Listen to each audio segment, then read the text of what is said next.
This is your weekly real estate update for Greater Portland, Maine. These are closed sales in the last 7 days, median numbers.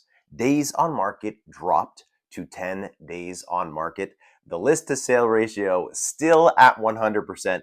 My team and I actually took a bet today of when was that going to go over the 100% mark. So I'd be interested to hear, what do you think? What is the first week in Maine that we're going to see the median sale price over 100%? The median closed price shot up to $527,000. Our average 30-year fixed went up this week, a lot with bonds. We'll talk about that later. That went up to 7%. And U.S. inflation, the consumer price index, dropped down to 2.4%. Wow. The past 3 weeks have been a massive roller coaster in the U.S. economy. And therefore, real estate has definitely felt that tangentially. Trump came in with the tariffs, right? So let's go through the course of events. Trump throws some little tariffs out there to Mexico and Canada and says, Canada says, like, how do you feel about that? What are we going to do? What is our position?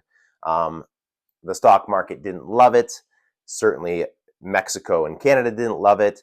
And then Trump doubles down and he throws out more tariffs. And then the stock market drops off massively. People move their money over to bonds, gold, silver, right? Then he triples down and he says, here's more tariffs across the board for everybody. And on top of that, China, here's some extra ones for you. The market hated that even more, moved over into bonds. China retaliates. Trump comes back with more more tariffs to China, and then an odd thing happens. So we have been seeing money move into U.S. bonds and gold and silver. We had seen the stock market go down. All of those things made sense. Now all of a sudden, bonds fund the market. People are dumping U.S. Treasury notes. People are dumping bonds, and that's a pretty scary thing, because for an American, the U.S. dollar being the currency of the world is important. Our ability to lend and people picking up that debt is important. And when people start to dump that and the yields are sketchy, a lot of weird things can happen. So Trump then comes out and says, okay, listen, I'm only going to keep these tariffs on China for right now.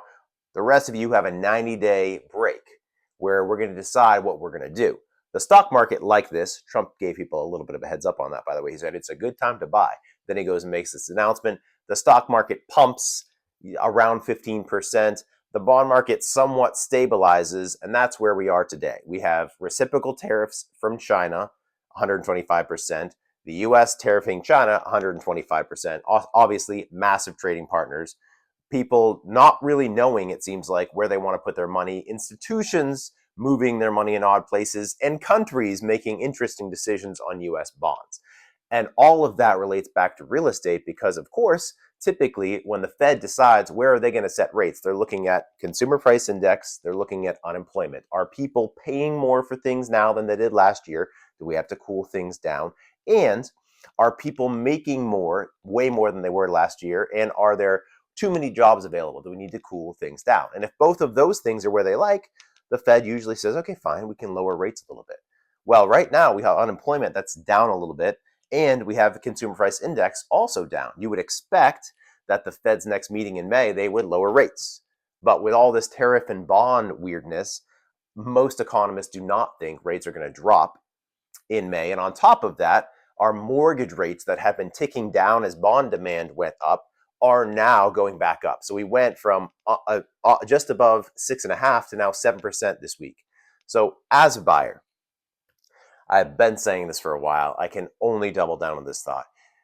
You cannot overly worry about a small increase or decrease in the interest rates or trying to time this, as these economic factors go to war with each other.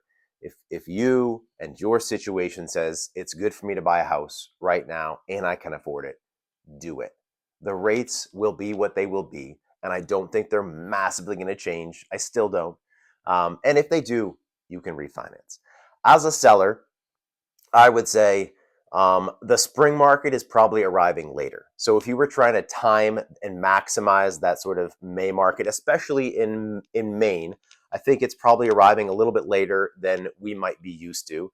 with a lot of this happening, those buyers are like, I don't know if I want to do something right now. What's going to happen with my stocks? What's going to happen with tariffs? What's going to happen with the cost of goods and services, right? And that's causing a pullback. So if you're a seller, you might wait for that slightly slower arriving spring market. But if you are a seller in Maine right now, know that in the greater Portland area, obviously people are getting what they're asking for their homes. They're selling their homes in just over a week. So it's a great time to sell if you are needing to sell now and don't have that flexibility to wait for the perfect time in the market.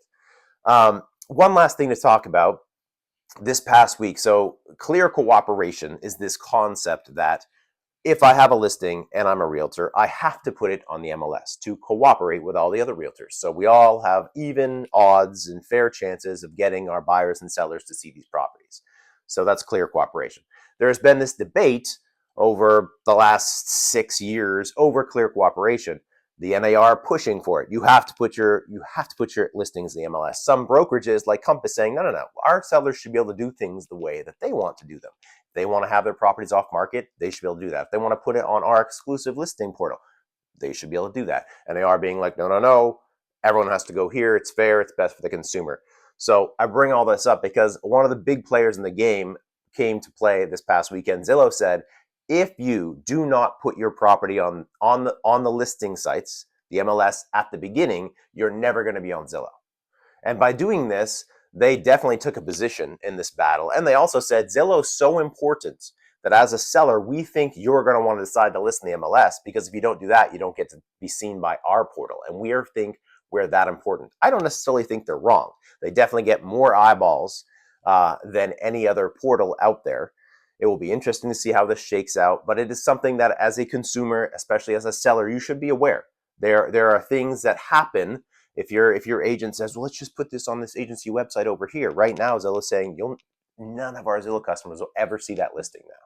So make sure you're paying attention to this. Make sure your agent is paying attention to these shifts in the market. Hope you have a great week. If you have questions, reach out.